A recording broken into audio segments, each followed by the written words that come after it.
Attention, please. The show starts in 10, 9, 8, 7, 6, 5, 4, 3, 2, 1, go.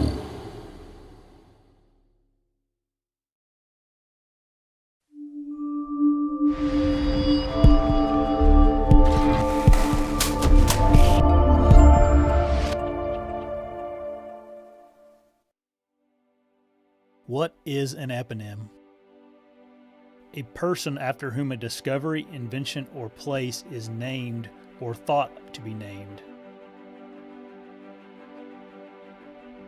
There are very few eponyms in the hunting industry. A product so popular and so functional, it becomes the act of the product. So how does something become an eponym? It's the best, hands down. This episode is also brought to you by Tagged and Bagged. They specialize in pre-taxidermy packaging for waterfowl.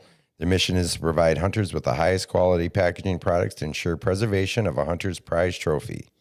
Tagged and Bagged products are made with the best materials and are designed to withstand the toughest hunting conditions. Check them out at taggedandbagged.net. This episode is also brought to you by Buckstick. Buckstick is a year-round communication system for white-tailed deer. It's an all-in-one licking branch, rubbing post, and mock scrape system designed to present the three main glands at the ideal height for white-tailed deer. Check them out at buckstick.com.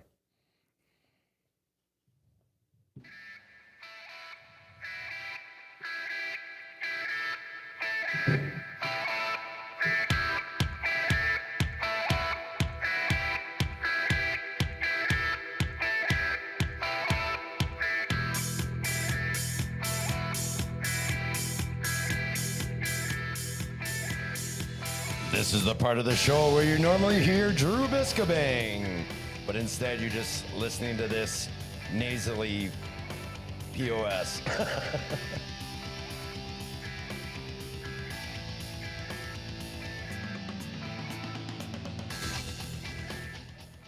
All right, welcome back, everybody, to another episode of the Midwest Racks and Rods Outdoor Show. As you heard that nasally guy just say, this is Drew would normally be doing introductions, but Drew is not with us here tonight. He has a prior obligation. So filling in for old Drewski there to my left. First time sitting in this chair. Sitting over there, right. You guys know him. You love him.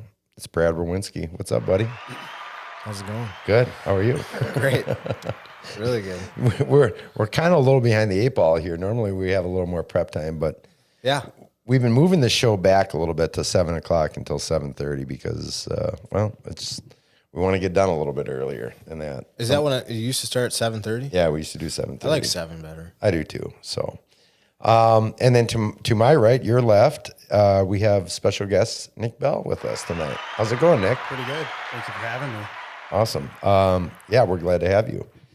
So for those of you that have been watching the Hunting Beast Report, Tuesday I had full intentions to do a show about CWD. And that's based on the most recent episode of the Meat Eater podcast and with Steve Ranella and some of the guests he had on, some wildlife research biologists, I guess, or whatever, and kind of a very different take than I think most of us have.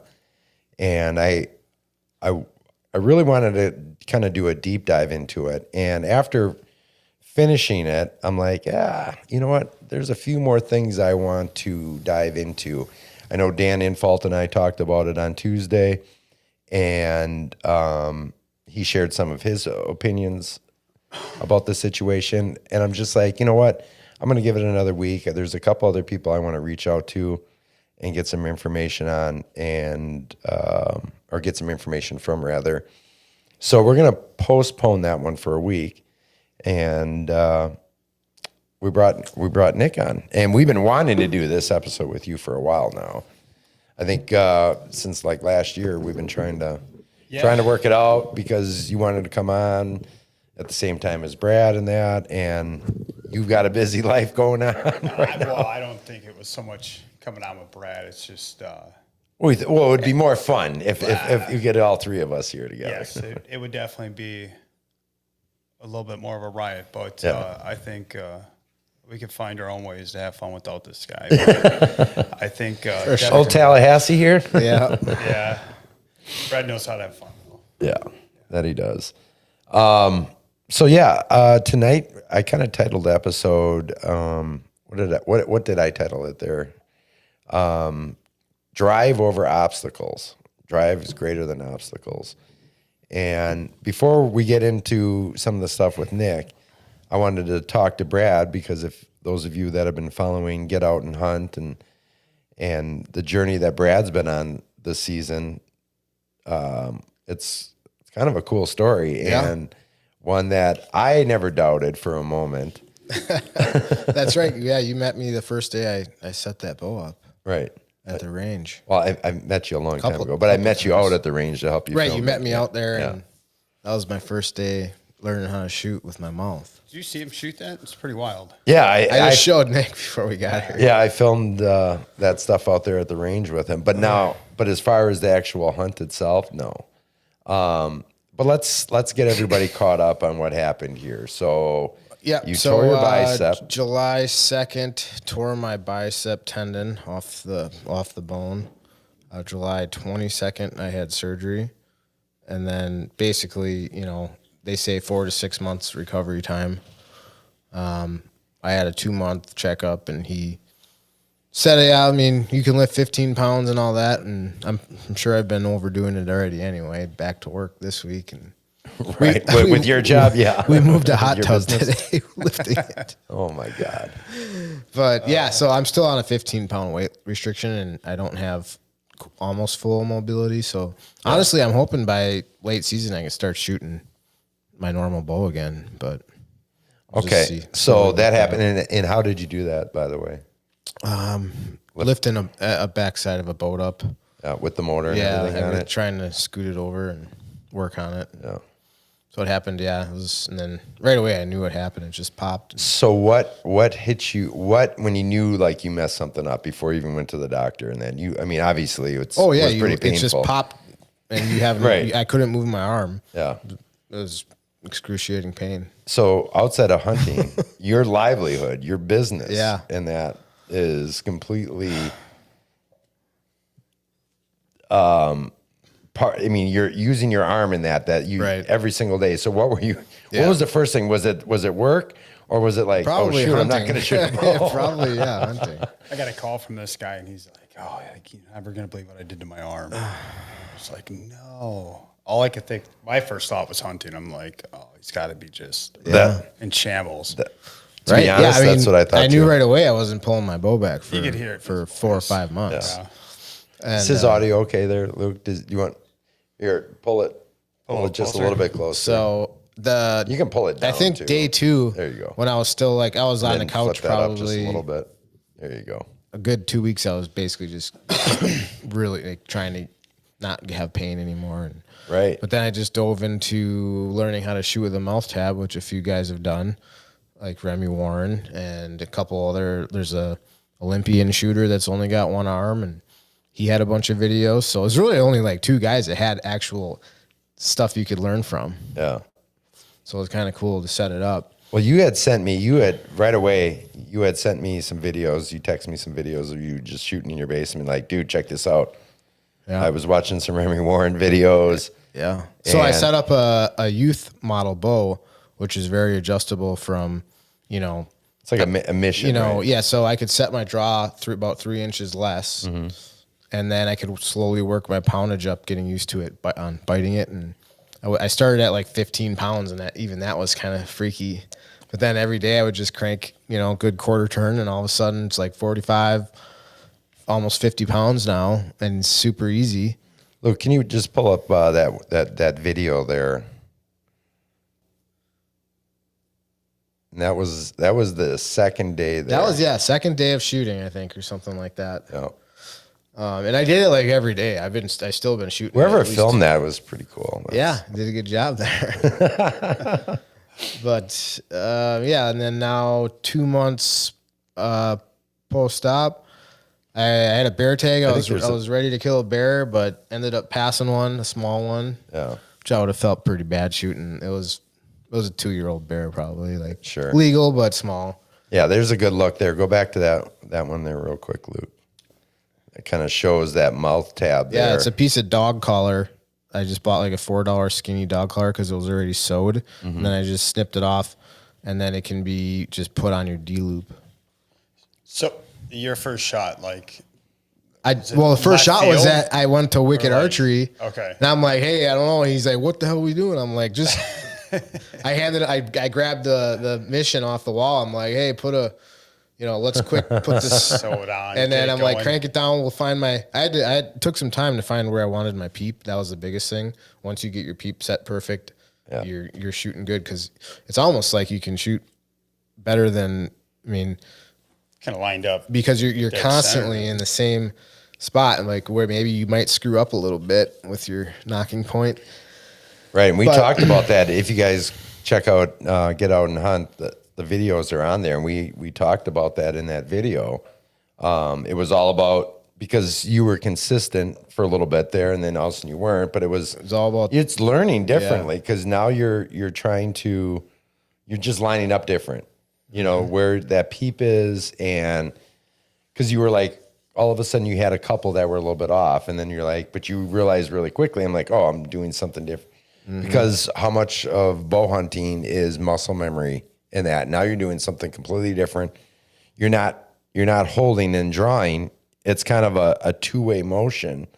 You're pushing out, pushing, and making sure. Pull that video up one more time, just so people can kind of see it's again. It's all about making sure your eyes lined up before you get drawn back. So if you got a bit and you're trying to fight for your peep, you're screwing things up, and you're not getting a good arrow flight. Yeah, just keep that loop in there, and just what you're seeing is the complete opposite of what we do as bow hunters, right?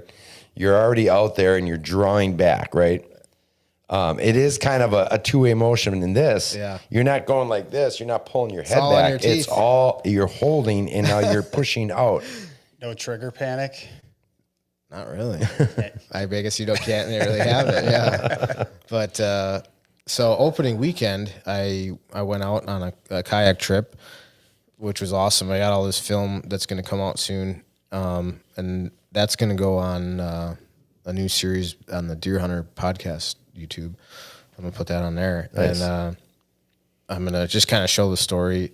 And so opening weekend, we kayak in, me and my buddy Joe. I ended up getting on a buck, and I shot, and it hit high shoulder. It ducked a little, shot, and it was a little too far forward. And my arrow broke off. It didn't penetrate that high shoulder. Okay. And I looked the whole entire next day until it got warm out all night. We were out there in the marsh till like 1 a.m. Ran out of blood. Never bedded. So I figured this deer is probably alive, right? Mm-hmm. So unfortunately, and then I got in my mind, I'm like, man, did I make a bad shot? What happened? Like, it was a perfect 18-yard shot, and then shit just happens. Shit happens. So anyways, last weekend, sneak out in a spot around here, and I had just kind of bucks everywhere, a couple smaller ones, and then the one I ended up shooting was like a, smaller average 8-pointer. But I'm like, dude, this is it right here, man. This is my redemption I needed from last weekend, and made a perfect shot on him, perfect pass-through arrow, just dead instantly, just piled up. It's incredible, because just to shoot a deer in that fashion, I don't care. Hell, if you would have said, all right, hey, I took a doe in that, I would have been just as equally impressed by taking a doe, shooting with a mouth tab like that. Were you going to say something? you had this look like... Well, now I got more time to kill some does. I was going to say anything, this guy puts his heart into a lot of stuff. Right. I've known him for a long time. So Thanks, if he's getting after it, he's going to accomplish it. So when he's like, he called me up, and I could just hear it in his voice. He's just like, I don't know what to do. Like, not only hunting but work now. You know, it's like I'm screwed. You know? And I was just like, dude, you'll figure it out. Just And then he calls me and tells me he's got surgery coming up, and he's like, screw it. I'm just going to shoot with one arm. I'm like, all right, get her done, man. And next thing I know, he's whipping out these videos with, one arm dialing his bow in. And I'm like, all right, he's going to hammer on something. And, I want to say you're the first person this year that I know that shot a buck. So that's nice. You got after it and you got it done, man. Yeah. And the deer are still kind of moving on that summer pattern yet. I noticed. I think definitely a lot of daylight activity still. They haven't really started to, and I think there's still some buck bachelor groups going on. I mean, I saw 5 bucks all hanging out together still. So they're still in that summer pattern, which you might only have another week or two to get on them. But Luke, do you want to pull up the picture of the buck? I don't know if you did. I might have missed it there, but the actual buck that he got there. Yeah, so he was a super big body buck. Yeah. And I haven't seen fat like that in a while, but like Nick was telling me, I haven't shot an early season Wisconsin buck in a few years, or more than a few years. So they're fat kind of because it's still, usually I'll shoot them post rut where most of their fat's probably diminished and stuff, or rut. And this deer's just, man, the fat in his belly was... Look, can you pull up it's either going to be a really nasty winter or this deer is just... Can you pull up that video of that buck there that I filmed?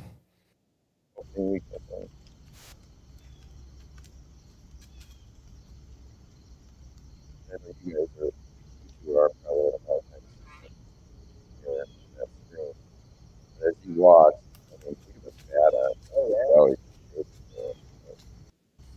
they haven't had a rough winter. They've had a very beneficial summer and spring, and very green. Very much. There's a lot of food for them. A lot of acorns out. You know what I did notice is the apple trees this year. This isn't the year for apple trees. Do we have something going on this spring? That's the reason? I bet you next year will be a good year. It's every other year. So okay. Yeah, but between. The acorns are dropping like crazy. So yeah, like crazy. I mentioned to Chris a couple of days ago. We went out and you guys were just mentioning about the bachelor bucks and everything, and we got out maybe 45, 50 minutes too late. We thought we had enough time, and there was already deer in the field. And then we looked back and we're like, all right, we'll go down the tracks. We'll jump in the back field and cut across. Well, we get back there and there's 2 nice bucks sparring, and we're like, okay, get down. And he's like, oh, that's a nice shooter. I'm like, well, get an arrow knocked. I'm like, let's go. I got the camera ready. I'm just pumped for him to drill this deer at 35 yards. And a nice 8-pointer, half the rack's busted, and it's sparring with a nice 10-pointer. And I just told him to get ready. And there's kind of a swale. And at one point, he looked back at me, and he's knocking an arrow. And I think this deer heard that click sound at 30 yards. He had to hear something, but he jumped, spun around. They didn't blow on us, but that deer was not with just one other buck. It was with 6 other bucks. Mm-hmm. So there was it all happened so fast. I brought the camera. I wanted to show you guys. But everything happened so fast in the moment. But I'm like, they didn't blow on us. Tails didn't go up. They have no idea what happened. Wind in our favor. I'm like, let's just back out of here, do an observation sit. And the amount of bucks that I saw sparring over at his place was like, all right, now there's 3 bucks, 6 bucks going at one spar in 3 sets. Wow. And it was one of the coolest things I've seen all year. So they're definitely batchered up. I would think they're going to hold that for probably another, at least a solid week. But the acorns, saw a lot of deer come from the acorn patch. A lot of good bucks are hitting the acorns. But sure. The apple trees over at his place, there's maybe a third of what there was last year. Sure. Yeah. I know when I was out opening weekend, and I'm not afraid to hunt mornings right away, early season, and get close to bedding. And I seen 7 bucks opening day alone, multiple nice 8-pointers. That one, just nothing quite what I was looking for, knowing that what I've had on camera is better. Yeah. But I actually had two 2 bucks bed down within 25 yards of my stand for over an hour. So I'm like, all right, I'm in the right spot. Yeah, you know. They're comfortable. That's Right, good. exactly. But yeah, they were definitely batched up. But what I've seen now, since then on camera, is I'm starting, at least where I'm at, is they're starting to split up a little bit more. Are they splitting? Yeah. Okay. And I feel like that. I mean, it could be just because we have tons of oaks, right? And they're just kind of more spread out because there's so much to choose from. They're not centralized on an island of white oaks or whatever, that there's enough that they're moving around and don't need to be grouped up quite as much. But that's just what I'm seeing on camera. And obviously that, I think, you know, it's going to vary from location to location, you know, or what properties you're talking about. So, but we have a ton of does. So many does around. Yeah. It's just incredible. I mean, every doe's got 2 fawns with her, and it's again, because it's been easy winters for them. We actually, and I wish I would have actually uploaded one of those pictures.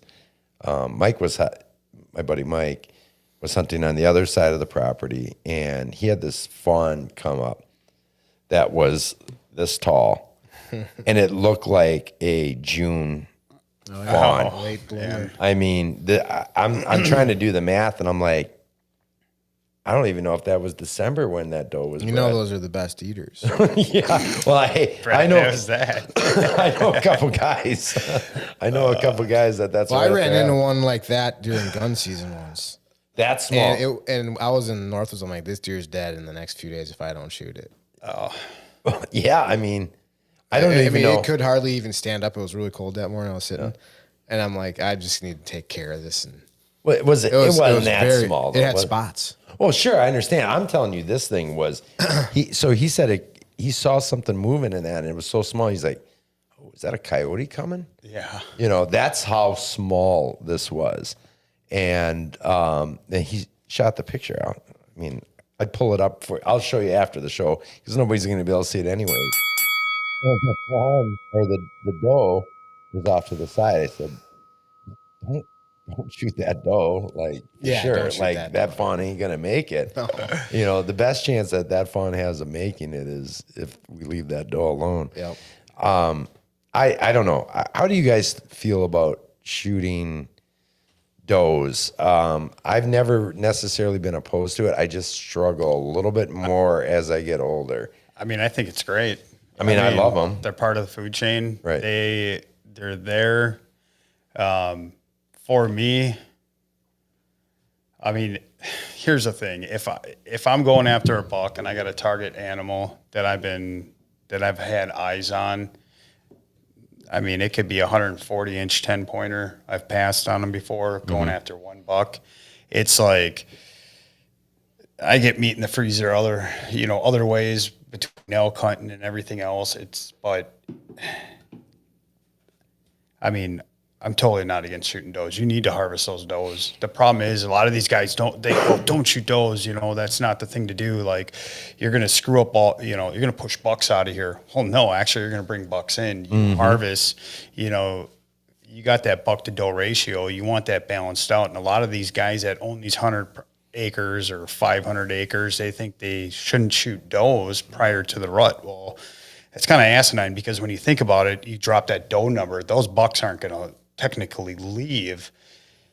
They may work around you, but you harvest some of those does and some of those more mature does, that bust you every time you go to your stand, that win you every time you go to that stand. If she blows, she goes. Yep, exactly. And that puts perfect. And, to me, it's like going out and picking out of the garden, it's like fresh meat tonight. Yeah. If you don't want to shoot any does, that's fine. I will. Yeah. Right. No. All right. So what my point was a couple weeks in the freezer. What my point is that I don't know, for whatever reason, early season, I have a hard time, especially if there's fawns with. I prefer to shoot my does. Well, that's why later. Wisconsin gives you 8 doe tags. Right. They know you got to take the other one. But my wife. It's funny because my wife doesn't like gamey meat, and she's like, well, shoot a little one. And I'm like, what? I'm like, sure. But no, I generally, it's nice to get a 1.5-year old doe. I think that's perfect. Ones with spots, you just kind of leave. You go, well, if you make it, you make it. You know, if you don't. And it's funny because I've seen young does travel with bucks late season too, or they're kind of tailing the other deer. It's like they don't care. They just want to be with other deer. Mm-hmm. But a 1.5-year-old doe is pretty good. Good eating. So right. I mean, my mentality was always like looking for the nannies, right? You know, the old ones that don't have any does with her. Now, does that mean that maybe that fawn got hit by a car or got taken out by a coyote or something like that? You can't necessarily judge a doe just because it doesn't have a fawn with her, right? But that's what I used to always target. But now, I don't know if it's just like I've gotten soft in my older age and that, like something about shooting does. It's not that I don't want to, because, my God, our property is filled with them, and the landowner that we lease from, he's like, you guys should probably start taking some does. He's like, this winter, he's like, there's nothing to see, 40 some odd out in the field there.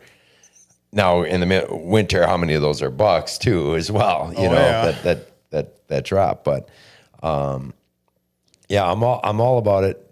In fact, I got several friends this year that don't hunt. They're like, we could really use a deer. I'm like, we'll pay for the tag. I'm like, look, we get plenty of tags. Like, it'll be fine. I'll take you.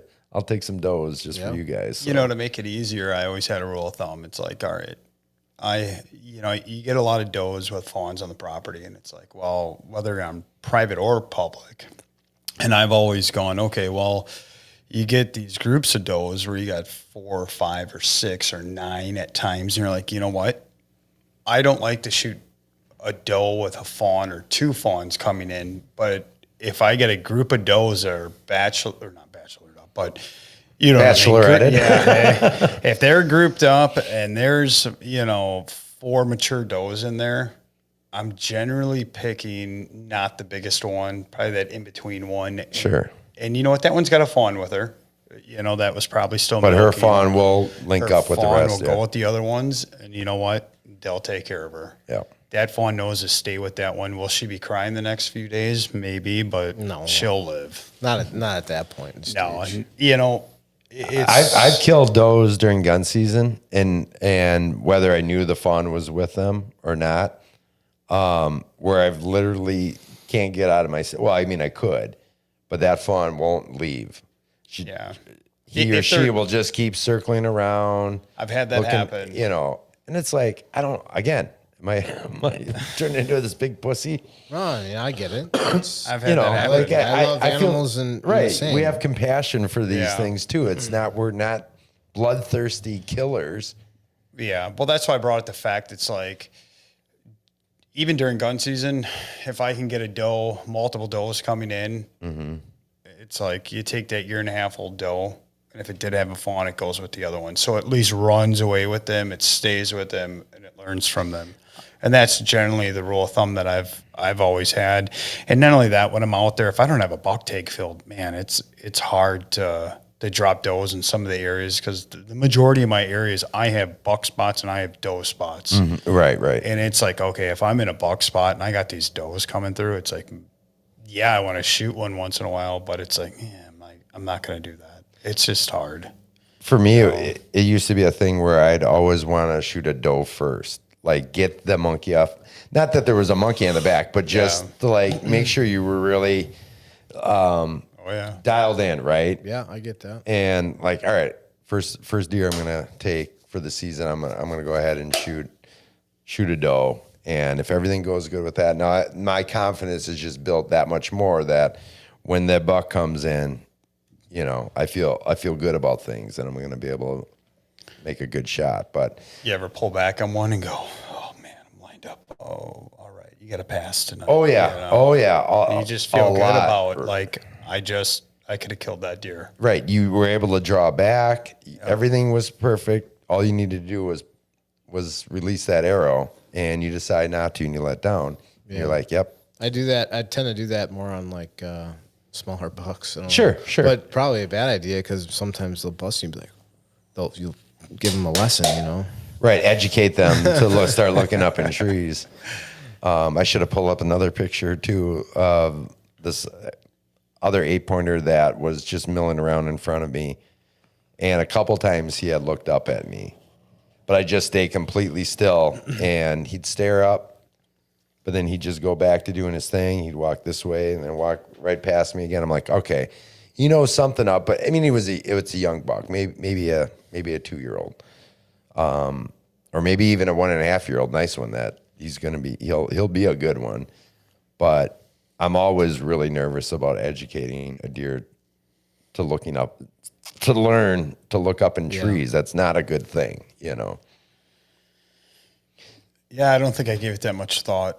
I don't know. You know, but you are right though on that. It's definitely, to me, it's like, what spot am I hunting today? What am I going after? What's on the cameras? And, you know, I hate to say it, but cameras kind of made hunting a lot easier than what it used to be. And I'm sure I'm not the first person to say that, because it gives you so much more intel, not doing observation sits, not putting the grinding and being out there, you know, 50 times versus, you know, 12 times. Yeah. You know what's in that area without even going there. You go there once, you put your cameras out, and it's like, all right, I know what's in the area. I know it's working. I know what time they're coming. You get so much intel, and then you get in the stand, and it's like, even with the does, it's like, oh man, you don't want to educate them, but you know, sometimes you got to burn that spot to figure it out too.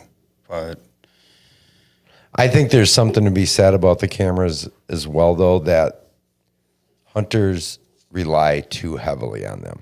oh yeah, big time. And I'm known to do it. I've done it myself where I've had 2 monster bucks. I triple split, and then another big buck I was after. And I was having a really bad struggle which one to go after. And I was getting intel on both cameras, and one was in Shenango County, one was in Grafton. And I would go to one when these cameras first came out. And I'm like, I'm sitting in the stand, and I feel my phone ring, and I'm looking. Here's the buck walking by at 4:15. I'm going, you gotta be shitting me. I'm like, okay, well, that really just happened, and that I think was relying on those cameras too much too. I mean, it's nice having them. Don't get me wrong. You can rely on them for, you know, seeing what's in the area, but I don't think you should use them as much as for when you should and not hunt them. I know, but because it can screw you over just like that. It gets your mind going too much, and you're like, because cameras miss a lot too. Hey, 1 second. What is that? Oh, someone's phone ringing. Oh, it's just a vibration on the table. Oh, it was vibrating through the table. I was like, it it sounded like a bass beat or something. Like, like, oh man! I saw him look. I'm like, okay, I'm not the only one imagining this. I heard you fiddling around with your can there for a minute. Okay, no, it's all right, all good. But I guess going back to the cameras, so for a prime example, so you can say, all right, well, I don't have anything on camera in this spot here, right? And decide not to hunt a particular location because opening day, when I said $7, were all right there. I had a camera there. I have one picture of one of those bucks that actually walked in front of the camera. Okay. Yep. And all the rest, just by happenstance, didn't walk past it. And I was covered in bucks that day, as well as other does and stuff. I had one picture on my cell cam where one was actually close enough or had walked past the camera. You get that, yeah. So, I mean, that tells you right there. It's like, you know, if I just went off of that picture and be like, wow, that spot's trash. You know, I had one picture of a buck and there was all these other bucks around. Like, you know, you cannot, it's good for some information, right? And where you place them can make a difference. But at the same time, if you're going to go solely, like, I'm not going to hunt this area, or I'm not going to, or I will, or I won't, based on trail cameras, then you're doing things the wrong way. Yeah. You know, why did you put a camera there in the first place? And I've heard in other this guys, vicinity. I've heard other guys say the same thing that you just explained too, and it's like, well, having one camera, did you check the other trails? Have you sat observation sits? Have you, you know, what's coming and going? You know, you get these guys that are like, well, I'm only going to shoot a 150 on my property. It's like, do you even know you have that? Like, Right. Get out there and look for tracks. Tracks are the biggest things, you know. You got a lot of time. I mean, they're not going anywhere until we get a good rain, you know, and especially food sources too. You know, I was always taught when I looked, I think one of my favorite hunting videos that stuck with me was So You Want to Be a Bow Hunter, and Ralph. And I'm bringing this guy up, one of my favorite hunters. You know, I follow him, and it was funny because when I was headed to Alaska, I think it was 13 or 14. I went out there to taxidermy for my dad's best friend, but he explained, you know, the cameras were just starting to be a thing, and there used to be where you'd set it up on the tree and they would have a little cord that you walk, and they'll pull the cord with them and take the picture. They would trip it, and you'd have to go and take the 35 millimeter film to the photo shack, you know, like, or Walgreens or whatever, and get that's crazy. But yeah, that's how it used to be, and people are gonna look back, hunters, you know, our kids or grandkids, and that are gonna look back the way, you know.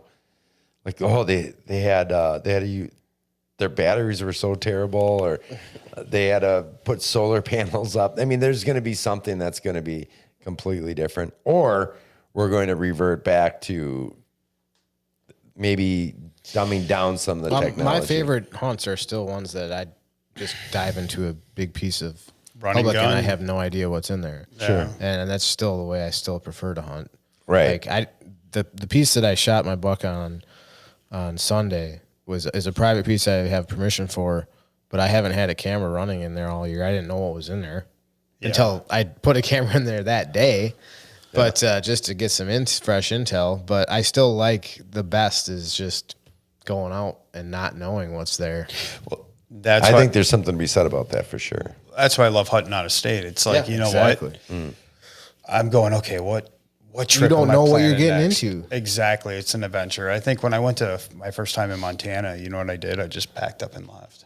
I didn't even know where I was going. I just went, and you know, I didn't know I never took cameras or anything like that out there. I didn't even know if it was legal, but it was, you know, it's just like any adventure, any state, anywhere you go hunting, if you can get after it, just like in Hawaii. I didn't know what I was doing. I didn't know where I was going. Oh, that's right. I forgot that you guys, you know, were hunting in Hawaii together. I go. My wife's like, well, she wasn't my wife at the time, but you know, I'm like, you want to get married on the beach, right? I was like, I'm not doing that in Wisconsin. I'm like, no. I'm thinking to myself, like, hey, let's go to Hawaii.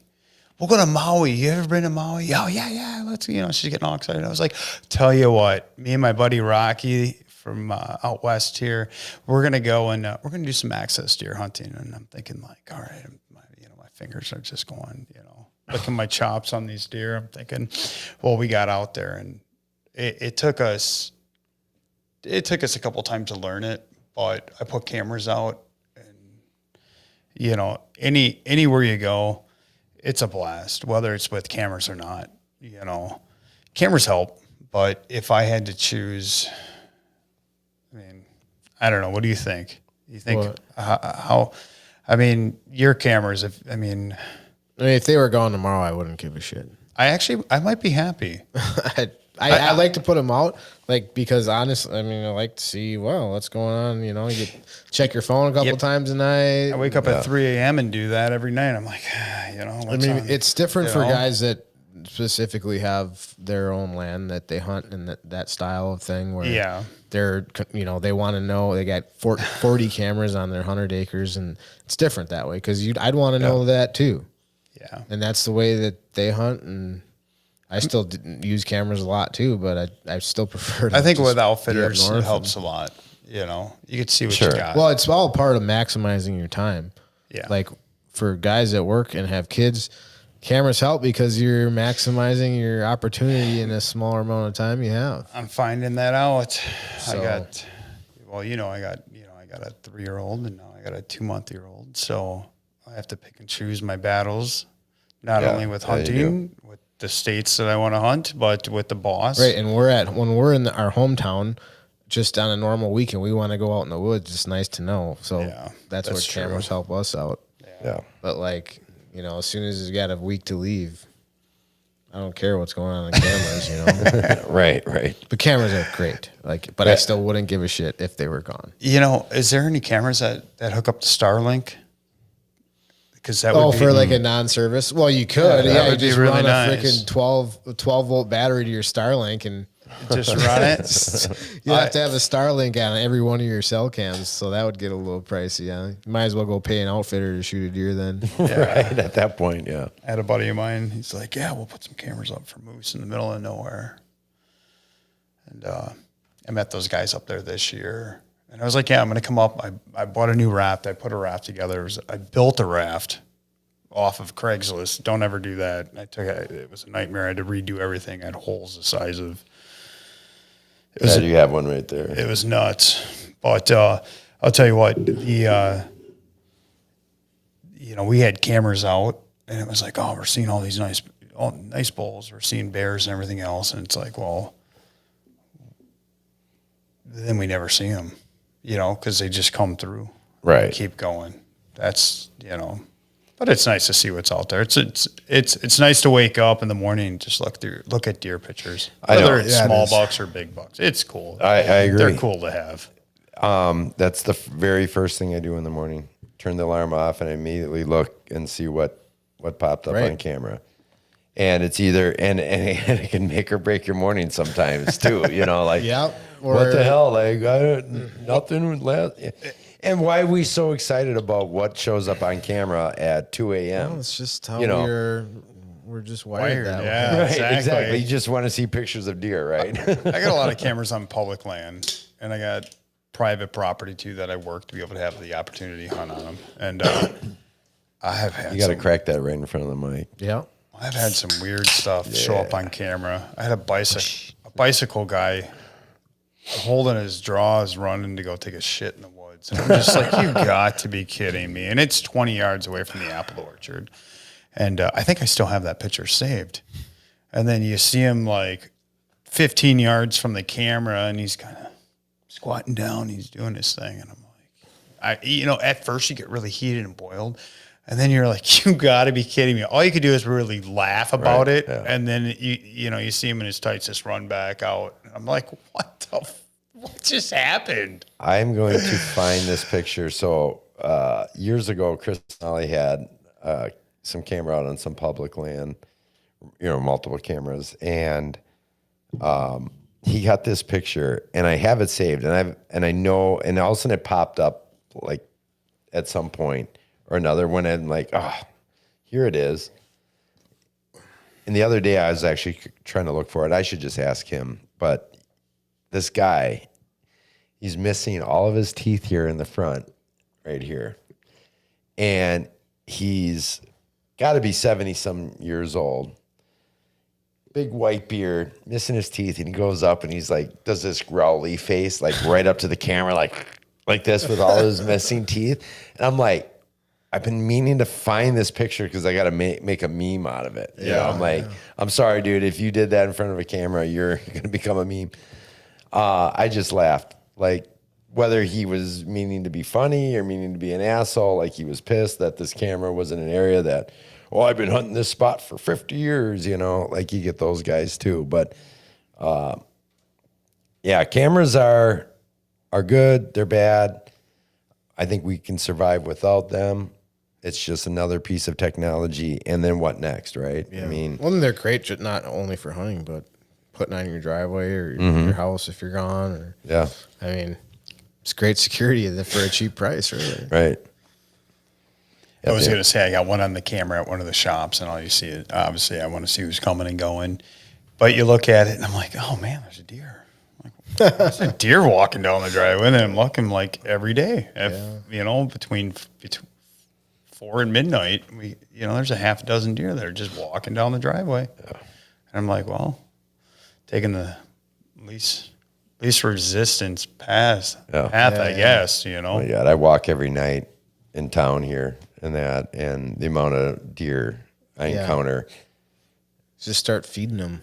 Oh my! I can walk my dog right past them, and that I just talk to them, as I'm going by. I'm like, "Hey, mama," just passing through, and then they'll just sit there and chill. Yeah. Like so many. I mean, they're every single night. I'll encounter about 4 does, and they each have 2 fawns. In that, I don't know if it's just the genetics here in town. Yeah. And that I haven't not seen a buck recently, but throughout the summer I would see a few small bucks and stuff in velvet. But I don't know. It's starting to ramp back up because the city of West Bend here. I was just gonna ask, do they call the bucks? Yeah, they out did. here They in West did. Bend. They how got the many years sharpshooters. Kind of right behind you. Honestly, I've got one stand behind me. Still with a right now? Shooter. I saw it. I don't know if it was there this year or not, but 2 years ago for sure they did. Yeah, and before that even too. I don't know. I think you can find the numbers too on the website of how many they shot in each park. Yeah. Like I think just in Otter Ridge Run, it was a couple hundred deer or something. Bicentennial, all that. Like, That's I mean, wild. it's just crazy. Like, but it is starting to ramp back up because Maybe it all of a wasn't sudden quite that much. I think they had a quota. They wanted that many or something. But they were on Regner Park and that people were all up in arms about it. Like a bow hunter's not going to accidentally shoot somebody walking through the park, but like, oh my. But you know how non-hunters typically are, But anyways, I want to get into some of the stories that Nick has here. We're going to talk about a couple other of your hunts, particularly a moose hunt. But I think we're going to go ahead and take a quick intermission here, and then we'll come back and we'll get back. I want a story. I want Nick to tell a story about the button accidentally going off. Which one His is that? emergency button. Oh, And what happened with that? Okay. So we'll start with that. he's gotta yeah, tell we'll that when we rewind come that back. because that doesn't actually. People got to hear that. All right. It's All right. Well, hold that thought. We'll be right back.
welcome back from intermission.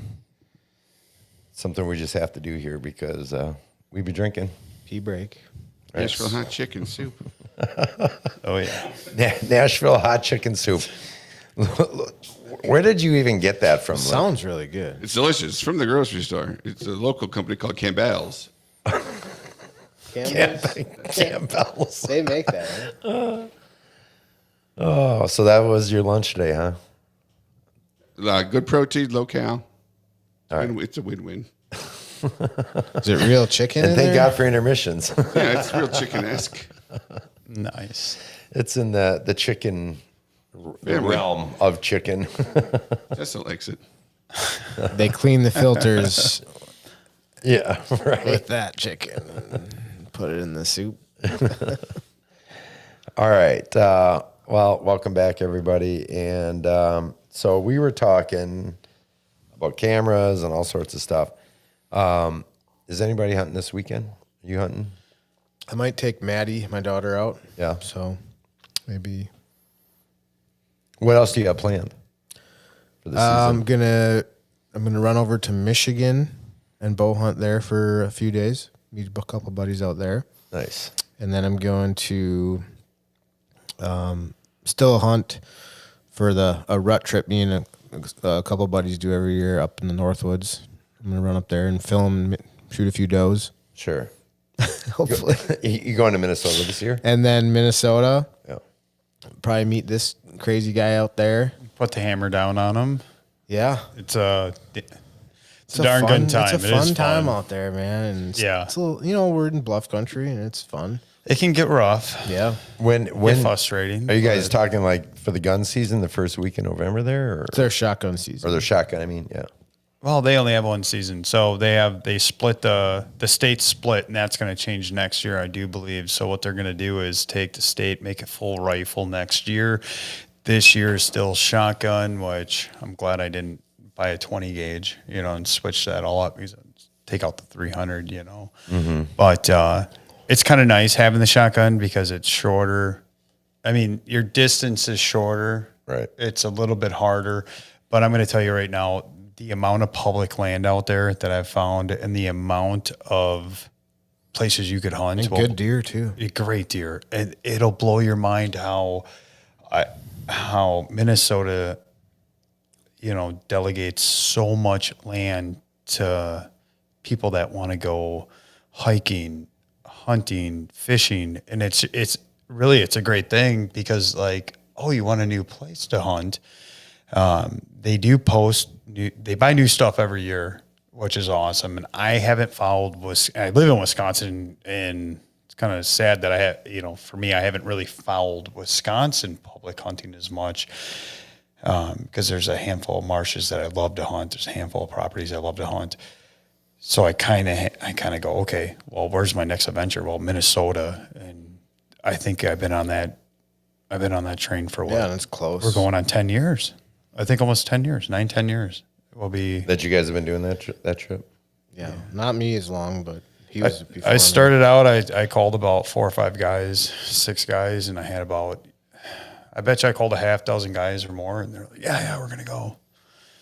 Next thing, I can't go, my wife, or, you get an excuse. And I'm like, the hell with you. I'm going. I got my outfitter's tent. I'm headed out there. Was that the one that you asked me if I wanted to go last year? No, this is my first year. This is about 9 years ago. And the next thing you know, I went from 1 guy to 9 guys, and it was a hell of a trip. My dad's an old vet guy. He's like, you don't need the damn heater. You leave this big wood. Fucking bitching the whole time. I'm like, I just need the tent. Give me the fucking wall tent, It's good, it's going to be 80 degrees or you fucking idiot. Well, I'm like, Bill, I'm like, chill. I'm like, all right, Pops.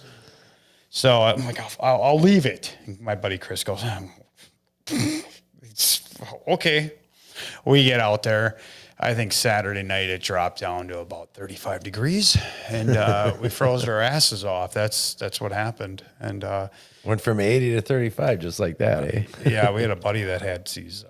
He goes, I got some sternals. And he's lighting sternals around him. He's like, put him underneath this cot, and he's cooking himself. I'm like, what the Seems safe.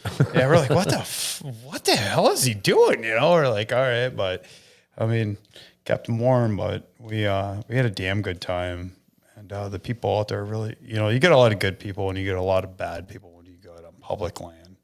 Oh yeah, And I think that's anywhere you go. sure. And my biggest pet peeve is littering. So when I go anywhere, if I see stuff anywhere, I just pick it up. It's just Right, natural. to pick the shit up. take out more than you came in with. That's Yeah. Oh, that's dude, the real that van full, and nothing against the Amish, but that van full of Amish kids I ran into when I was chasing that buck there. It was just a trail of candy bar wrappers. Probably because they either didn't have pockets or they didn't want to get busted eating candy, you know? Yeah, well. I'm like picking up all these Crunch Bar wrappers. I'm Where just was like, in Minnesota. I'm like Oh, yeah. hoping to find at least the one that they dropped that wasn't open yet, you know, or something. Yeah. Minnesota's amazing. You know what? Regardless or not, you know, I look forward to Minnesota hunting, opening day in Minnesota, than I do Wisconsin now. And I don't know if it's because I'm leaving the state, and it's only 3.5 hours. Yeah, it's just Right. different scenery. So, you know, you got hill country, you got swamp country, you got flatland, whatever you want to do. So I don't care if you're 70 or 25. If you guys want to go run the hills and the bluffs, you got that country. And it's going to eliminate guys that aren't going to get up there and do that It's kind still of hunting. fairly inexpensive non-resident tag too. I think, what, 180? I 185? think it's probably right around 200 if you have to pay for I can't remember if there's a fee like the I don't know. So has it gone up then? Because I thought it went up. Minnesota's- I thought it went I mean, up. even Wisconsin went up a little bit, like not as much as it should have, but How much is the license for Wisconsin? I think it went up to Oh, Well, not residents are cheap as shit. right. well, Now- They have everywhere. they have a pretty cheap non-resident tag. $185. for Minnesota. Minnesota non-resident. All right, what's Wisconsin? so Can you double check that For non-residents? Non-resident. for non-resident for Wisconsin? I know it just went up like $25. when we Probably like 160. when we started Minnesota, it was 160. Like was Ohio 9 was years- like 9 years ago. 165. Missouri was like 165. 200. It's up to 200 in Wisconsin now. Oh, okay. Well, that's starting to feel a little better. You know, like my God, at one point it was 125. Like 5 years ago, I swear it was like 125. I mean, We got some of the biggest bucks around, don't Yeah, it we? went up 165 to 200. Yeah, Wisconsin's a great state to hunt. so it went up again this year. Yeah, $35. Oh, okay. All right. Why not, right? I mean, if it cost me $600 to go down to Illinois, Yeah. that's what it cost me last year. Yeah, but if you look at it though, too, it's not just about putting the money back into hunting, you know, hunting properties, and how much money of that money that they buy from those tags are being allocated back to buying more resource of hunting land is That's the big thing, right? Yeah, and then you got to look at it like this: we keep our tags a little bit lower. We keep more people coming here. Yes, there's more pressure. Yes, guys like us that live here are going to whine a little bit about it. But you know what? What about all the people that have restaurants, grocery stores, gas stations, the mom and pop stores that need that extra 2 weeks bump to get that extra? Oh, we just made an extra $5,800 this week. This is great. This is going to pay bills. Well, we do need that. In the, Right. What the part small of the state are towns. you talking about, though? You know what? Because if you're talking about the Northwoods, it doesn't really matter, Yeah. regardless, because nobody's hardly hunting up there Yeah. anymore. You know, the deer camps aren't what they used to be up there Yeah. because of predation with wolves and things like that. It's just not like what it was at one time. Now, throughout central Wisconsin, in southern Wisconsin, that's a different story That's when it true. comes, but those areas aren't necessarily dependent on out-of-state hunters to begin with. Yeah, But I get what you're saying, because I think there is definitely an effect the- for sure. The reason why I bring that up is because, in my mind, I think of it like my dad, opened up a bait shop 32 years ago, and it went from, 1,500 square feet to 4,000 square feet. And it's like, he's a small mom and pop store here for 30 some years. And it's like getting that extra, God, during COVID, I think he was doing amazing. No. everybody went fishing. Well, because Didn't really that do was, much, what else? you know? What else? You had to be out doing something outside, right? You couldn't be Yeah. 6 feet, 6 feet, 6 feet. No, so I get what you're saying, but in terms of like license costs, I'm glad to hear that it's up to at least 200. Yeah, I mean, that's fair. That's fair. that just seems like it's just gone up just based on inflation and as far as everything is cost. I mean, it cost me $5 for a dozen of farm fresh eggs. You know what I mean? So if you want something quality, you're going to have to pay for it. Illinois, it's $550, $600. Iowa, you have to apply all these things, you know, right. Kansas. South Dakota, we met up after Montana. I drove back and met up with Brad here, and we went to a family friends of mine's farm, a ranch. And what was that take? 350? It was like 315. I think 104 hours. How long ago? How many years ago was that? I remember hours. this was a few years ago. Nick's like, I'm like, just buy the tape. Well, guess what? I called in. You shot at a deer that night. I did. So you could have filled your tag in the I first shot night. for the first. I hunted for 5 hours. That's all I had, and I had the boss going, "Get your ass home. We got a lot going on." And we actually, I don't know how the hell I even made it over there. I'm going that way. Let's do it. Let's make it happen. And we made it happen. You almost shot a big one too. Yeah. I missed a big muley. There's a lot of big deer out there. I'm like, holy, and he's been trying to get me to go out there for years. I'm like, I want to go really bad. Let's go. There's a lot. There's a lot of land to hunt out there. Yeah, but right. You can door knock too. You got a door knock. Yeah. It's right. different out west for sure. Let's All right. I'm going to reel us back in here because I'm going to talk about let's talk about your moose hunt. Oh man, that was a couple years back, and I've been hitting it hard. Where was this? Alaska. Okay. So I spent a lot of time in Alaska. I spent my summers in there growing up out there. I felt like I did taxidermy for my dad's best friend, Roger, that lived in Chautauqua, Wisconsin. So you do taxidermy? I do enough to get by. Mm-hmm. I don't do my own because I don't have the time with the kids and everything. And I just don't have, I got to pick battles to fight. So you know what, I'm very fortunate that I have, my wife's cousin is a great taxidermist. And he's done all my mounts lately. And I used to go to another guy, Bucky's, but then the price kept going up and up and up. So I'm just like, okay. And then I found out that Jesse did it, or not Jesse, but Ben did it, and his brother. And I'm like, all right, well, I looked at his stuff and I'm like, wow, this is great. So, but long story short, I keep going down that way, but I don't want to get off topic here. But Alaska for me is kind of in my blood. My dad lived out there for a while, and then I grew roots out there, and I've been out there almost every year since, and it kind of, it interferes with elk hunting and a few other things to hunt. But I met a beautiful woman, and so Nick's a lot crazier than what he's talking about. This dude he'll go to Alaska and get lost, and some dude will find him, and the next year he'll be staying at his house. Like he's good at making contacts like that. Well, here's the thing. I met some of my best friends hunting, and whether it's in Montana or the islands of Hawaii, it's like, I think that when you love something so much that you do every day, it's like, we live this. Yeah. We don't just do this. And the people all over the country are the same way. They love meeting us too. Yeah. Coming from other places. And that's true. I mean, these people, you relate so much with these people. It's like, some friends, for example, I met a few years back, my buddy Andy and his son, they're like family now.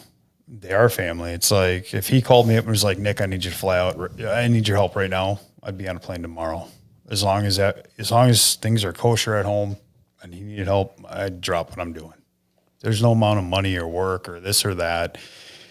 You know, it's loyalty to, I guess it's when you're in that position too with friends and stuff and you need help, it's kind of like you're, Right. I guess that's the way I You're going to think. Alaska like every year, haven't you?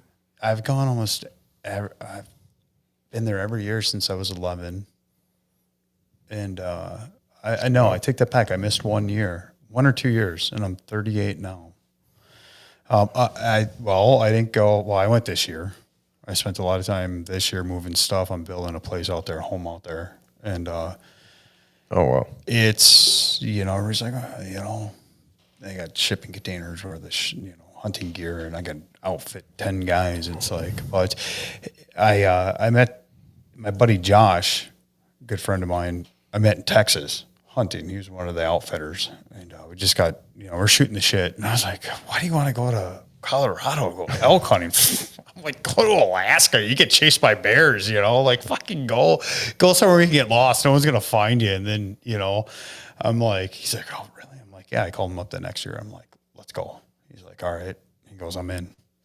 And we went out there that following year, and he almost put the hammer down on a caribou and a bear. And we ended up with one. I got a young caribou. We were fighting the battles on the Hall Road because right now it's like the word's out like, hey, you want to go caribou hunting, like inexpensive, get a plane ticket, buy it early for like $500, go hunt the Hall Road, go rent a truck, get out there and wait for them to cross. But there's a lot of tricks and trades of hunting the Hall Road. You just got to be, for most of these guys that don't want to walk, you'll get a caribou. You'll get them crossing, but you want a big one, go 2.5 miles out.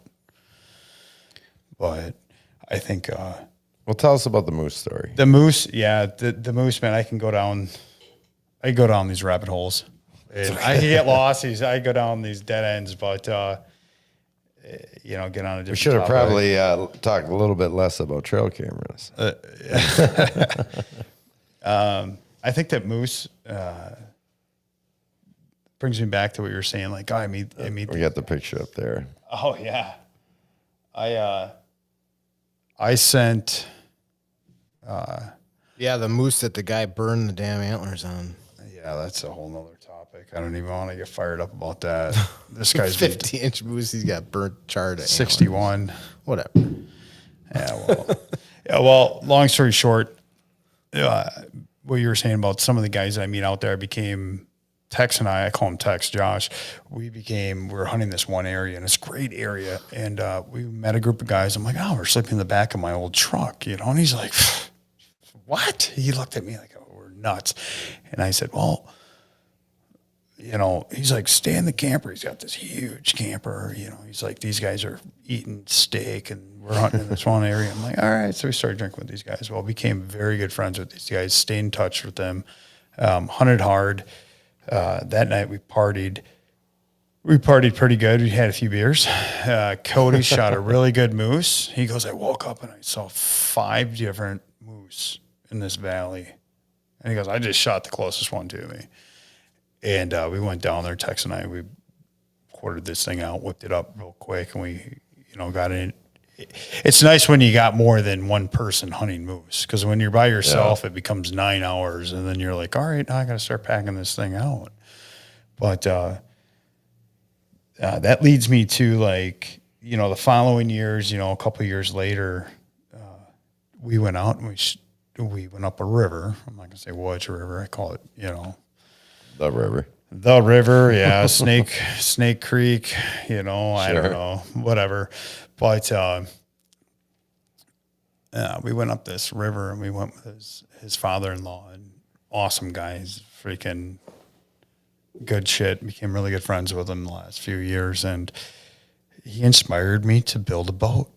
And I thought this river hunting was the coolest thing in the world, on these boats. And now keep in mind, he's got a $50,000 airboat. Don't call him a fan boat, airboat, Okay. Yeah, not a good thing to do out there. But I we hunted hard, 10 days. We had 10 days of hunting, 9.5 days of hunting. I hunted so hard. And I saw one moose the whole time. We saw, the guys, they saw more moose on the river, and I hunted the mountain bluffs, and I was like, there's got to be a big one just running, roaming. And I called for, and I filmed everything. I still have all that footage of just constantly calling, constantly grinding. And at one point, I'm just like, well, this sucks. I'm just like, well, we're so far upriver, and he's got an amazing setup upriver. And, that night I was like, you know what? Last night, I'm just throwing them back, having a good time. And as one does. I'm throwing them back. I'm not going to lie. And we had a hell of a night. It was our last night, our second to last night. I'm just like, you know what? Here we go. Because I normally like to get the animal down. You could celebrate later, and drink it, and sure. I had my fair share that night. I did. And I was paying for it the next morning. I woke up for the first time I slept in out of the entire trip. I slept in. I get woken up by Cody just yanking on me like, get your ass up. Let's go. There's caribou up the river, because that's the unit you can hunt caribou and moose. And I'm sitting here going, when I open, I'm like trying to throw the pants on, and I'm grabbing my bow, my camera, and I set my camera down. I get such a headache. I'm like, I forgot my camera on the table. And keep in mind, this cabin, this box is about as big, a little bit smaller than this room, and there's 4 guys in it. And I'm shuffling down the stairs, running out to the river, and Cody's father-in-law goes, what are you, Robin Hood? Grab your goddamn gun. Like, we're shooting caribou, let's go. He's like, move your ass. Come on. Because they came, these guys came back down with 3 big bulls. So they got them real hyped up. We jump back. I go, oh, fuck, I grab my gun. And I didn't even think I had my magazine that had 3 bullets, and it was just like a motion of just get on the boat kind of thing. Yeah. Got on the boat, and I'm just like, Cody looks at me, he goes, look, if you're gonna throw it, you better throw up in your fucking boot. Like, do not throw up in this man's, Yeah. I'm like, I'm not gonna throw up, I'm fine. I'm like, and I get car sick. I get really motion. I've always gotten that bad. But we got up there, and you know what? We didn't see any caribou, and they ended up fishing. They're like, let's fish. We'll get some fish. I'm like, all right, let's fish. I'm like, you know what? I grabbed my gun. I said, give me 45 minutes. Give me an hour. What, I got an hour? I'm like, I'm going to go call some moose. I'm going to go hunt. I'm like, you guys, I didn't come out here to fucking fish. I'm thinking, and don't get me wrong, these graylings are like the best bluegill you've ever eaten in your life when they come out of that cold water. And, I start walking. I'm walking the bank. I'm looking on Hunt Onyx, and I'm mapping out a route. I'm like, all right, I'll bend around here. I got about half mile away from where the guys were, and I'm just grunting, calling. And I picked up a scapula off an old camp there. And there's other camps on the river that these people come and go. Well, I grabbed a scapula someone left on a tree or at their old camp. About a half mile down, and I heard, whoa. I'm like, I'm thinking to myself, like, my heart, my blood, it was at that moment that I was just like, this is real. Yeah. I have one within earshot, This thing was probably, I don't know, it was loud. It was far away. But I worked around the creek. I kept calling. And the whole time I'm like thinking to myself, like, well, you were what? So I worked around, we're on these river bends and creeks, and in Alaska on this river, all rivers, they change quite drastically. Okay. And, a lot of bears, a lot of wolves out there. I got down to the point to where I was probably at that camp that we're at. We're about 3/4 of a mile away, and I got down the river, and I'm looking. I'm like, oh my God, what's that in the tree? And there's an actual ladder stand with a school bus seat. I can't make this shit up. And I'm like, Sounds comfy. well, no, it was I've one. been in a You're in bus a good before. spot. It Probably. was it was one of those old plastic ones that it was all plastic. Yeah. It was a ladder, and this thing's coming in. I'm like, you know what? Get my ass in that tree. Sure. So I got up there. I'm like, I gotta film this, and I don't have my camera. I carried that camera around. I carried the tripod around. Carried my bow around for almost 10 days straight every day. And I got this thing in at like 12 yards, and it's just trashing trees and breaking brush. I'm just like filming. And it started to walk away, and I gave him a couple, and he whipped his head back, and you could see it in the video. And I set the camera down. I'm like, all right, now or never. I picked up the 300 and just let one rip. Didn't phase him. 280 grain. At how many yards? Probably 12 yards. Are you kidding me? Dude, did not phase him. I picked my phone up right away. It was still filming. And I was like thinking it was going to drop. And I'm like, you could see the steam and the smoke coming out of it. I was like, I'm dumbfounded at this point. I put it back down. I grabbed my gun. I shot him again. That second one, he flipped. And the first thought that came through my head was like, You wish you had your bow. wish I had my bow. Yeah. And I said, you know what? This is great. This is awesome. I'm like, I don't care. I just was so pumped after. I was like, you know what? It's still hunting, Well, that's a hell of a moose, too. Yeah, pull it. Yeah, look at that. That's a big dog. I was stoked. Yeah. He came in, and What's a Pope and Young size moose? 50? you know what, to be honest, I hear 50-inch moose is good moose, right? well, here's the thing. A lot of areas you can't shoot moose unless if they're 50. They put regulations on them. So they got to be 50 plus is 50 good plus. moose, right? Well, yeah, it's the And only you got moose it. That's 61. That's 61. I told the guys, I was like, yeah, I want to get a 60 or, I want a 50, 60, 70. Right. And I've seen 70. I got video of 70-inch moose. You got video of 50-inch, and there's a lot of 50-inch moose, but there's also a lot of smaller moose. It's just where you can hunt them, where are you going to work for them. Last year I went down to a spot, and I was getting back into the spot, and I had 5 guys from Kentucky or somewhere walking out with a bag of meat, and I was like, oh, my heart dropped. And they shot a 5x6, 55-inch moose. And I was like, where'd you shoot him? I'm like thinking like, okay. I thought it was just the one guy. Well, he had 6 other guys with him, 5 or 6 guys, and he shot it down in the ravine across the river. So that was a 2-day pack for 5 guys. Pull that moose up again real quick. Pull that picture. What was the spread on that? So that was 61 is what well, I can't lie. That was just because I know I'll get shit for it. That was just shy of 61 inches. Just shy. So I don't know. I'm not a big guy on scoring.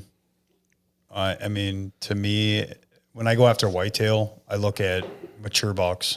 There's a 4 or 5-year-old buck. It's a good buck to shoot on public land. Moose, they have to be in 90% of the areas that I hunt. They have to be 50. If you hunt in town, which you can hunt in town, they're any size. But to find one in town is hard. I've only found one in how many years. But you really want it when you go out there. You really want to shoot a 50. You want to shoot a 55 plus with at least 4 or 5 broad tines because that'll make you happy. Any moose will make a lot of guys happy, but it's just like hunting. You kind of graduate to that next step, you know.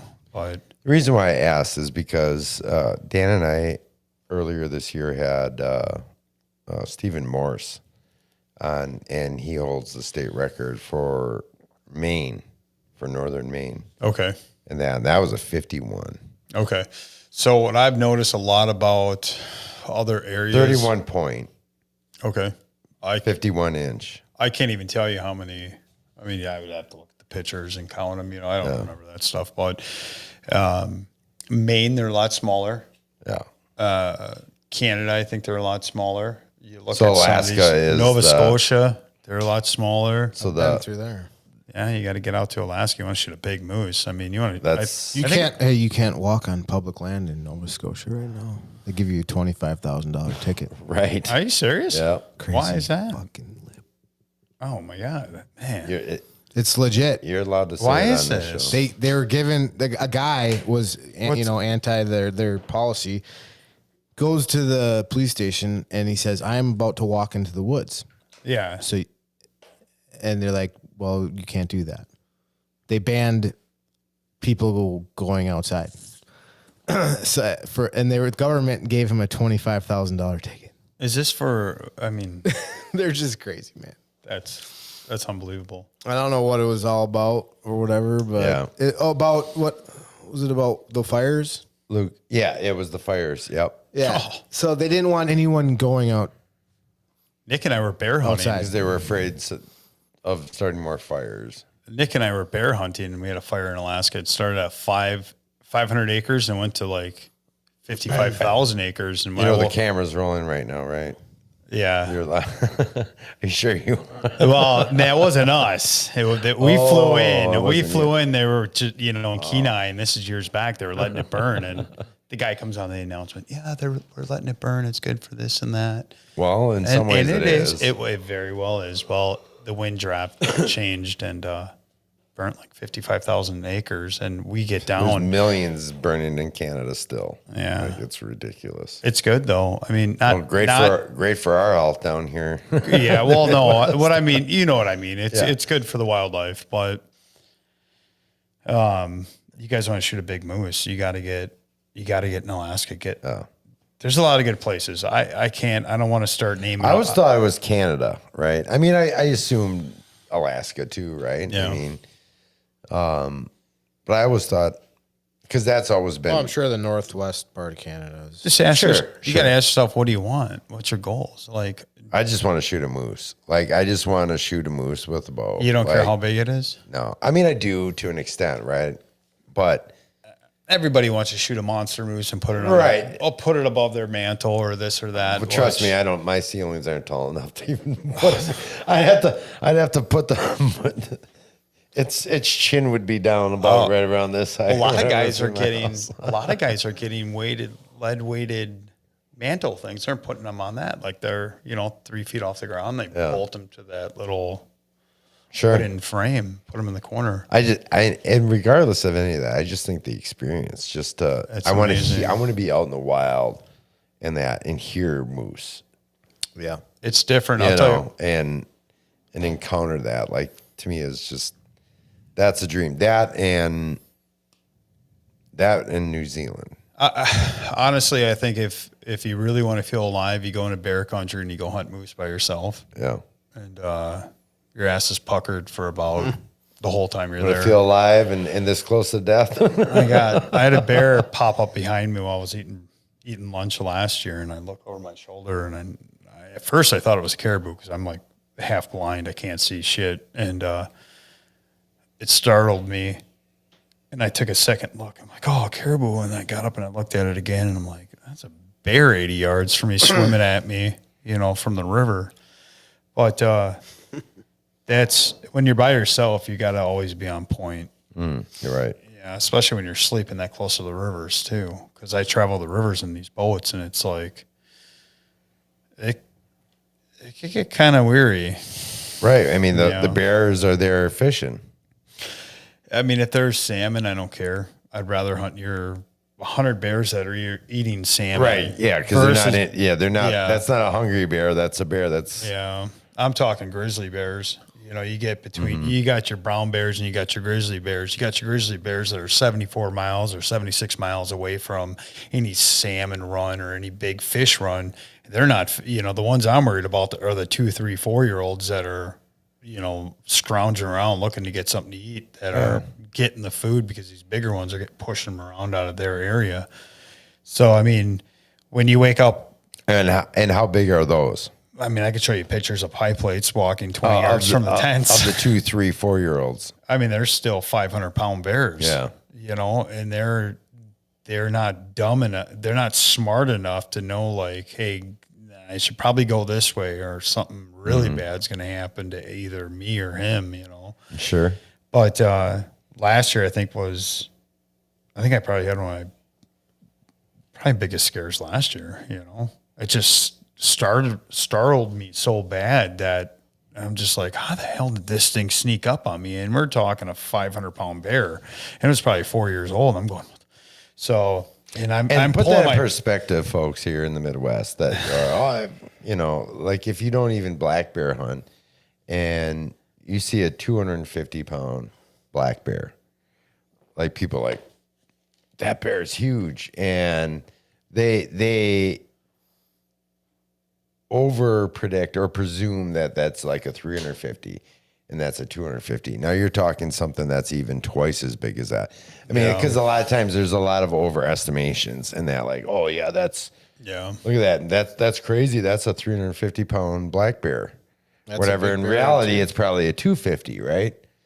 And now you're talking about a 500-pound brown bear.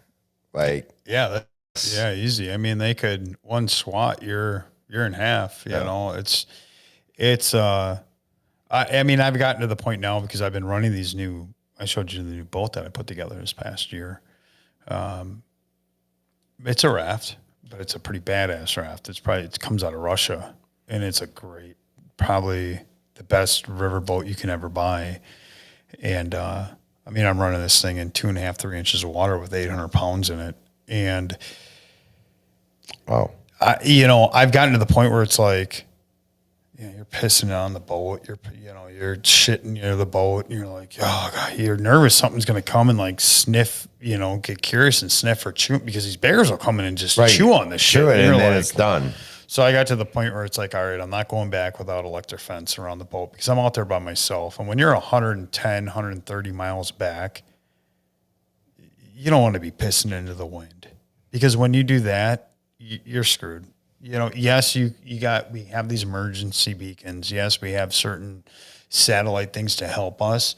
But I'll tell you what, Brad was saying before, like, I had one of the first ones that went off on me, and one went off a few years, over 10 years ago. Probably about 10 years ago. Yeah, and that thing, I had the little teeny square one when it first came out, and I was sending messages to my wife. You have to push the button, you have to peel that thing up. That's what I got on one of mine, too. Well, I got that thing soaked. Next thing I know, the fucking thing's going off. I'm like, what the fuck? I'm in my tent. I'm like, oh my God. I'm like, it's fucking red. It's not green, you know? And I'm ripping the batteries out of the back. And what is, for anybody that doesn't know, what does that mean then? Well, you know, in the state of Alaska, you pay towards it in your license. It's like an inReach. It was the first edition, I believe, of one of those companies.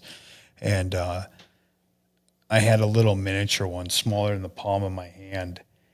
And you could pre-text those messages to let your family know, like, hey, I'm okay. I'm still out, staying out another night.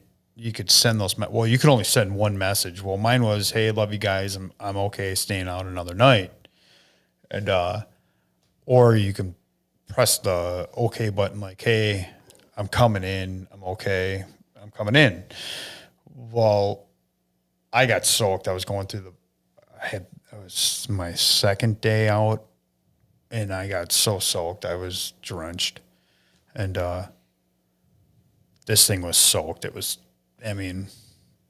going through rivers. I was going to caribou hunting, solo caribou hunting, and I didn't know it was like soaked, but there was something. It just malfunctioned, and I hit the OK button, and it went green, but it went red too, and the thing went off. And what does red mean? Red means shit hit the fan. I need help. Send the troops in to get me. Something bad just really happened. I'm fucked. Yeah. And well, long story short, I pulled the batteries out of it after I saw, and I'm Like anything to get it to stop. I was just like, God, stop! I'm freaking out. Well, I pulled the batteries out of it, and I had lithium batteries back then too. And I'm like, well, I pulled the batteries out. I believe they're lithium. That's all I really use. But I pulled them out, and then I had my little stove, and there's not much to burn out in the tundra. I'm fucking burning grass and shit paper. I'm like, all right, heating it's just been raining for 2 days that I was out there, and I had enough supplies for 5 days. So I wanted to get to the 5 mile mark. And if anybody's ever walked out there, I brought 2 people out there and they've made it with me, was Eric Maddock and his wife. And they made it out to the 5 mile mark, and his wife shot a nice caribou. And that was the walk from hell. And I've had guys tell me this, it's easier than sheep hunting. I've been sheep hunting with the guys and just on missions with them, trying to get a good sheep. And that walking through the muskeg is probably one of the hardest things I've ever done. Harder than the sheep hunt. Then. Yeah, by you far. said easier. No, it's harder. Yeah, I know. Sheep hunting's easier to me. He did say easier though, right? No, I'm just sorry. to clarify. Yeah, harder not than easier. the sheep hunt. Okay. Yeah, but that next morning, long story day, tell everybody what happened. Well, I put the batteries back in it. Didn't light up. Good to go. I'm like, all right, it's not flashing. Nothing's flashing. Well, I have it on my chest pouch in my harness. I keep like a lighter in my chest. I keep like 3 essentials in case if something really happens. I have it near me. Mm-hmm. And I'm looking back. And I'm like, what the hell is that? Here's a 40-foot helicopter, maybe 30. I don't know. This thing, we could fit 30 people in, I felt, is dropping down over the hill. And I got this on film. It's dropping down over the hill where my tent is. And I'm going, oh my God. And I'm like, I'm starting to panic. And I'm like, I'm tearing my backpack off. And I look, the fucking thing's going red. It's going red. I guess it didn't go off not once, but it went off 3 separate times. So it went off the night before. And then it went off like randomly 2.5 hours later after I put the batteries in. And then it went off again. Well, they called my girlfriend at the time, and she's my emergency response person. I put her down like, I live with her, whatever. They wouldn't talk to her. Yeah, something bad happened. We're sending in a chopper to come get this guy. But we can't tell you anything because you're not married to him, but you're on his emergency thing. We just want to let you know he might be dead. Right. My wife's like, what the fuck? And I'm thinking like, well, that's terrible. So she's like, well, call his dad. So my dad gets like 5 calls, and my dad's like, well, you guys are the damn National Guard. You guys are like, whoever you guys are, It took them in the morning. I believe they got when I put the batteries back in, they got 3 different sites in the morning or pings in the morning. And it took them, I think, 8 hours to find me. It was that foggy and rainy. And I was 4.5 miles away from the road. So at the end of the day, they landed that chopper on top of me like it was. And then what? Like, yeah, they came down. The guy's like, "Are you blah blah blah?" He's like, "I'm like, yeah, so I am." And I'm filming this. I stuck my camera. Like, I gotta film this shit. This is too unbelievable. The short of the long here. Did anything like the guy goes? Did they say, "Does this happen? This has happened before?" So, like, I mean, that's a lot of resources to fly a chopper. Thousands, probably. And who does that land on? Did any of that come back at you or? The guy goes, the guy literally goes, you could hear him on camera. The guy goes, you gotta be fucking kidding. He goes, all right, as long as you're all right. Like this shit has been happening. He goes, what device do you, he goes, what device do you have? And I showed him, he goes, just keep the batteries out of them. Just keep the battery out of it. Unless you need it. Yeah, basically. Wow. And I took the batteries out. I go, yeah. I'm like, honestly, I said, this happened last night. And he goes, you're not the first one. He goes, it's just good you're all right. Like, we just got to make sure. That's cool, right? He goes, right. I go, so what does this mean? He goes, well, you're all right. We're all right. We just happy we found you. And somebody's eating the cost in that fuel though. I mean, that shit ain't well, you know cheap. where it comes from, which is a really cool thing. What's that? So the state of Alaska puts that into, I believe there's a portion of all licenses that are bought. Sure. A portion of that money will go towards that and just accumulate over the years. Sure. And I think same with like when you buy park stuff and it just accumulates for search and rescue. Well, that makes sense. And then it's not on, they don't charge the, let's say victim. They don't charge the bystander that. Yeah. It's just now how often that happens, I don't know. I mean, the guy, to me, I'm just lucky that the fact that like, I was happy that everything was okay and I was good. I would bet they get 2 or 3 a year. Oh, easy. Yeah. I mean, that was when I think the second year that they came out that I had that version. So I've got one of those too, a little GPS text device with an SOS, but it was like 10 years later, so it's probably a little bit better condition where it won't false alarm them. Right. It's funny because the guy goes, what the? He goes, you're so far out. He's like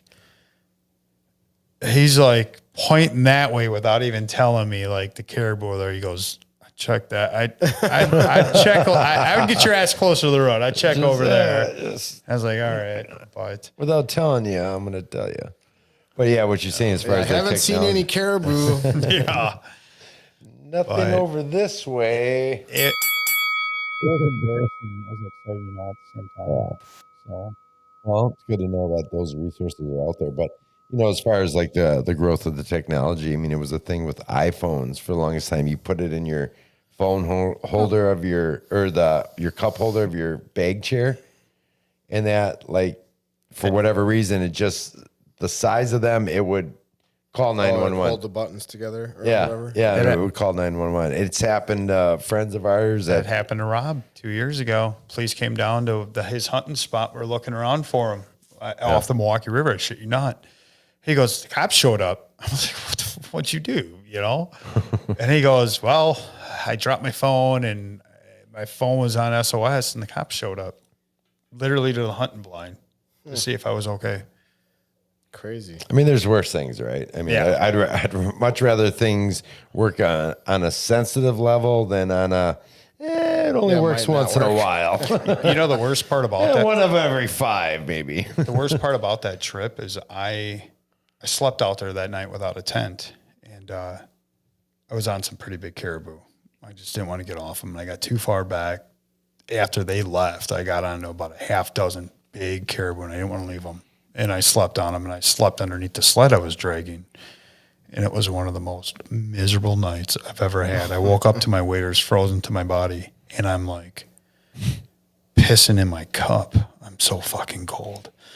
I'm like literally would not take the sled off my head. I'm pissing in my drink cup, and I'm like, fuck, it's fucking warm. I'm like, all right, I'm dumping it out, sticking my arm back. I think I peed like 7 or 8 times that night, and I used that space blanket. That space blanket I felt that like from my body heat, it was raining on me the entire night, and it kept me I was so cold, and it was like my waders froze. It was so cold, and I'm like, God, if I had to use this fucking thing again, would they come out and get me? That thought crossed my head, and I got up that next morning. I got up and I was so cold. I was like, oh. But when you get moving, you start hunting again. I'm like, all right. So I hunted for another 3 hours, and the caribou started hooking back towards the road. I'm like, all right, because they're doing these big circles always, and but that was a thought. That was one of the roughest nights I've ever slept out out overnight. Under a sled. That was rough in the water. It was fun, but it was rough. So yeah, That's awesome. But I mean, it's a great story. I mean, that's what, like, and getting the moose and all that. Like, that's incredible. the moose is fun. I recommend everybody going moose hunting at least once. You know, Yeah. Alaska's. If you want to shoot a big moose, you go to Alaska. So you can buy an over-the-counter tag. I think they're $900. You got to buy a license, $165, and then you're $875 for Yeah, and then getting there, lock and getting tag. back, and all that. Like, Yeah. that's a drop in a bucket. I'd like to drive out there when I go take the truck camper out. Yeah, you do that. What? Luke's over there dying. What? Go ahead, chime in. What do you got to say? The way Nick's like, yeah, you do that. Sounds like a terrible idea. Hey, don't get me wrong. It's part of the adventure, but you know what? You're looking at a 4-day drive. I just couldn't do it, man. My in-laws have done it twice I could do it straight through. from southeast Wisconsin. I know you could. That's the crazy part. How many hours is it? I made my longest I don't know. straight through drive was 38 hours. Okay, well, Dan is leaving in a couple hours to head to northern Maine, and that is a 28-hour to northern Maine. Alaska's a hell of a lot further away. 28 hours. 28 hours if you drive straight through. Yes, to northern Maine. It's less than that. 28 hours to where I've driven all the way to Nova Scotia and back. 28 hours. But I don't feel like Maine's that 28 hours. Well, you drive. Now, I've been with a lot of people driving. I just got back from Montana, and my cousin Jesse, he's like, yeah, you take this 3,500, we'll go. I think it was 3,500, 25, whatever. He's going 80, 90 miles an hour, and I get in Brad's truck. And we went somewhere. I can't remember, about 5 years back. I drive very slow. 65. Hit Yeah, the cruise, yeah, 65 yeah. the whole way. And I'm like, what the Oh, I've driven with them. fuck? My arrows are Dude, going my truck's faster got than this. 675,000 miles on it. It doesn't need to I've go driven with over them just to 70. Oshkosh already and whatever. I'm like, this is the longest drive to Oshkosh ever. Google Maps says 21 hours to the northern Maine airport. 21. Yeah. Well, I mean- that's not too bad. Still a far drive. Yeah. I don't like driving straight through anywhere now by yourself. It's rough. I don't want to do it. No. Yeah. Yeah. No, I agree. I used to drive a lot when I was hauling horses and stuff. Now Tallahassee. an all-nighter now is a lot harder than it used to be. Yeah. Well, I don't know if it's a lot harder. I just think we're a little bit more wiser. We pull over, take more breaks. We're a little bit more conscious about what we're doing. We're not pissing into the wind, Yeah, when you guys get to be my age, trust me, you're going to be taking a lot more piss breaks. That I can promise you for sure. With that said, I got to take another one right now. So I feel like this is a good time to go ahead and wrap up. Nick, I'd love to have you back on again. I feel like you have a ton more stories. So we'd be delighted to have you back again. That'd be fun. In fact, we didn't even get into your New Zealand trip and stuff. That's all right. Yeah, you got. Well, we'll save that for another. We'll save that for another show for sure. I brought some footage. I could show you that fallow buck I shot. You could just hear him down at the bottom just going crazy. Awesome. Nick might forget his flashlight, knife, water, and backpack, but he'll kill that buck. And Gotta send get out the after it. National Guard. Yeah. All at the same, all in one breath. I got a lot of shit for that. A lot.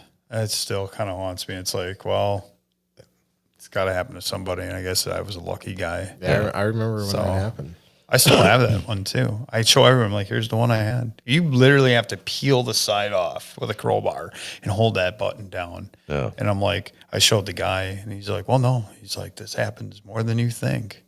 I'm like, fuck. Time to get a new one. Yeah. All right. Well, with that note, we're going to go ahead and wrap up this show. We want to thank you guys for tuning to another episode of the Midwest Racks and Rods Outdoor Show. Thanks to Brad for coming on the show. We always love having you on. Always love coming. And Nick, Yeah, it was a blast, man. Thanks a lot for hopping on. And again, we'll have you back on again, and we'll talk some more stories. So until next time, guys, always outdoors.